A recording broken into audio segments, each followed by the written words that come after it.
भाई जो गुरु बचन पे डट गे कट गे फंद सतगुरुदेव की जय। बंदी छोड़ कबीर साहिब जी की जय। बंदी छोड़ गरीबदास जी महाराज जी की जय। स्वामी राम देवानंद जी गुरु महाराज जी की जय हो। बंदी छोड़ सतगुरु रामपाल जी सर्व भगवान संतों की जय की हो। जय। सर्व भक्तों की जय। धर्मी पुरुषों की जय। श्री काशी धाम की जय। श्री सुडानी धाम की जय। श्री क्रोथा धाम की जय। श्री बरवाड़ा धाम की जय। भाई और बहनों, हर बार आपको सूचित करना पड़ेगा, बताना पड़ेगा, हम भगत भाई बहनों ने केवल एकमात्र जयकारा अपने पूज्य गुरुदेव भगवान का ही लगाना है। आपने इस संदेश में सुना, सभी जयकारे गुरुदेव भगवान ने लगाए हैं। एकमात्र जयकारा गुरुदेव अपने भक्तों के लिए छोड़ते हैं जब उनके खुद के नाम का जयकारा लगाने का समय आता है। यानी हम भगत भाई बहन केवल एक ही जयकारा लगाते हैं, बंदी छोड़ सतगुरु रामपाल जी भगवान की जय। बाकी सभी जयकारे आप कोई भी सत्संग उठा के देख लो, तीनों समय की आरती उठा के देख लो, सारे जयकारे गुरुदेव भगवान लगाते हैं। केवल एकमात्र जयकारा स्वयं का वे अपने भक्तों के लिए छोड़ते हैं। तो ये नियम है भक्ति मार्ग का। भक्ति पर सफल होने के लिए भगत ने केवल एकमात्र अपने गुरुदेव भगवान का ही जयकारा लगाना होता है। हमने ना तो गरीबदास जी का जयकारा लगाना, ना दादा गुरु जी का लगाना, ना पंडित चिदानंद जी का लगाना, ना अन्य किसी महापुरुष का जयकारा लगाना। गुरुदेव कहते हैं, एक कै साधे सब सदें, सब साधे सब जाय, माली सींचे मूल को फले फूले अघाय। तो हमने इन बातों का विशेष तौर पर ध्यान रखना है। और दंडवत प्रणाम एकमात्र अपने गुरु को। हमने अपने गुरुदेव भगवान और उनकी फोटो के अलावा किसी को भी दंडवत प्रणाम नहीं करना है। ना गरीबदास जी को, ना पंडित चिदानंद जी की फ़ोटो को, ना दादा गुरु की फ़ोटो को, ना अन्य किसी को नहीं करना। जब गुरुदेव भगवान ने हमें अपने माता पिता के चरण छूने से भी मना कर दिया, यानी चरण केवल अपने गुरु के छूने हैं, अपने गुरु के अलावा किसी के नहीं। चरण छूने का मतलब है दंडवत करना, प्रणाम करना, उसकी पूजा करना। तो हमने अपने घर पर और दरबार में जहाँ पर हम दंडवत करते हैं, वहाँ सामने भी हमने केवल अपने गुरु का ही फोटो रखना है। हमने अपने दरबार साहिब में अपने गुरु के अलावा किसी और का फोटो नहीं रखना।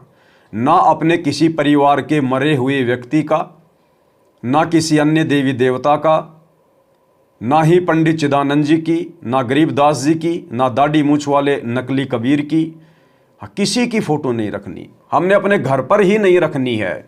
ठीक है, गुरुदेव की जो पुस्तकें हैं, उन पुस्तकों में यदि अन्य महापुरुषों की फ़ोटो हैं तो वो फ़ोटो उसमें पड़ी रहेंगी, हमें कोई दिक्कत नहीं है। हमारा जो मंत्र कार्ड है उसमें देवी देवताओं की फ़ोटो है, हमें कोई दिक्कत नहीं है। हमारी आस्था बिल्कुल भी अन्य किसी भी महापुरुष में नहीं होनी चाहिए। और अपने दरबार में तो विशेषकर हमने अपने गुरुजी के अलावा अन्य किसी की फ़ोटो रखनी ही नहीं है। क्योंकि एक सत्संग में गुरुदेव भगवान ने हमें बिल्कुल स्पष्ट करके बताया हुआ है कि जो पतिव्रता स्त्री होती है, पतिव्रता, वो अपने बटुए में, वो अपने परस में एकमात्र अपने पति का ही फोटो रखती है, केवल अपने पति का ही फोटो। अब पति कौन है हमारा? कबीर परमात्मा। कबीर परमात्मा कौन है? सतगुरु रामपाल जी भगवान। तो गुरुदेव ने क्या कहा कि जो पतिव्रता स्त्री होती है वो अपने पर्स में केवल अपने पति का ही फोटो रखती है। तो हमारा पर्स क्या है? हमारा दरबार, हमारा हृदय, हमारा लॉकेट, हमारा घर। हमने केवल अपने गुरु की फोटो रखनी है, क्योंकि हमारा गुरु ही हमारा परमात्मा है। तो पूज्य गुरुदेव जी हमें क्या कह रहे हैं सत्संग में, सुनिएगा। रही बात फोटो रखने की, जैसे आप एक पतिव्रता स्त्री होती है, वो अपने पर्स में केवल अपने पति का ही फोटो रख सकती है, दूसरे का नहीं। बाकी अनादरणीय नहीं है, अन्य भी हैं, सबको प्रणाम करें। अगर कहीं फोटो लगे हैं तो दूसरी बात हो, फोटो दूसरी बात है। लेकिन जहाँ पूजा सतल हो वहाँ पर आप अपने मालिक के अतिरिक्त अगर किसी का फोटो रखते हो तो आपके हृदय में पतिव्रता तो नहीं है, वो नहीं है आपके अंदर तो वो पतिव्रतापन नहीं होने से भगवान रुष्ट होगा। तो इसलिए हमने अपने पूजा स्थल पर केवल अपने ही उस पति का यानी कबीर जी का, परमेश्वर का, मालिक का फोटो ही रखना है। बाकी रही बात के तो स्पष्ट कर दिया है जो गुरुदेव सच्चे भगवान दिल ने। हैं, बिल्कुल हृदय से पुकार करती है, उनको तुरंत लाभ मिलेगा, आज ही मिलेगा। और कुछ इसी हैं बेचारी डुप्लीकेट सी, हाँ भी ना। तो गुरुदेव भगवान ने बिल्कुल स्पष्ट कर दिया है कि जो पतिव्रता औरत होगी, जो पतिव्रता स्त्री होगी, वो अपने दरबार में केवल अपने पति का ही फोटो रखेगी। अब गुरुदेव भगवान स्वयं को तो कबीर परमात्मा कह नहीं सकते, उनकी मजबूरी है। इसलिए गुरुदेव ने स्पष्ट कर दिया कि केवल अपने एक मालिक का, केवल कबीर भगवान का। अब वो मालिक कौन है हमारा, कबीर भगवान कौन है हमारा, अब ये तो आप और हमने विचार करना पड़ेगा।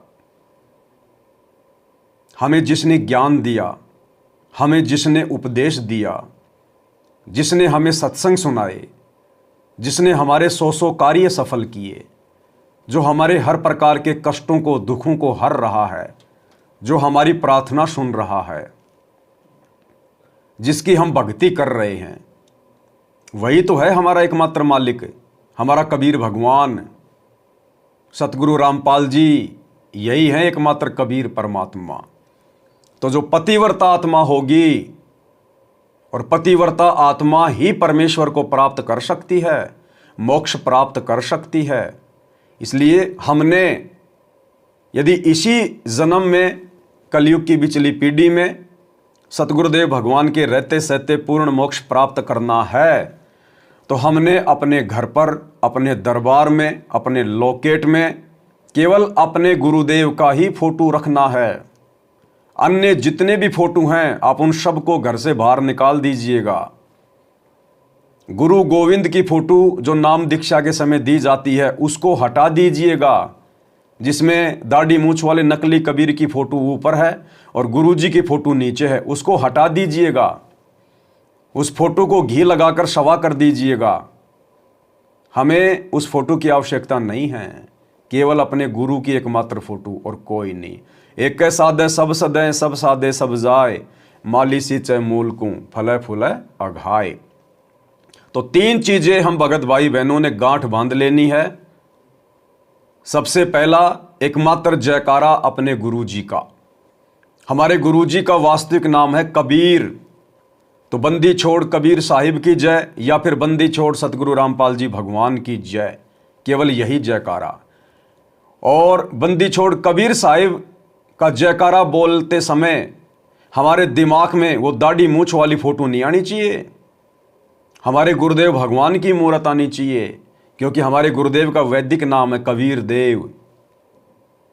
दूसरा, दंडोत प्रणाम केवल अपने गुरु जी को और किसी को नहीं।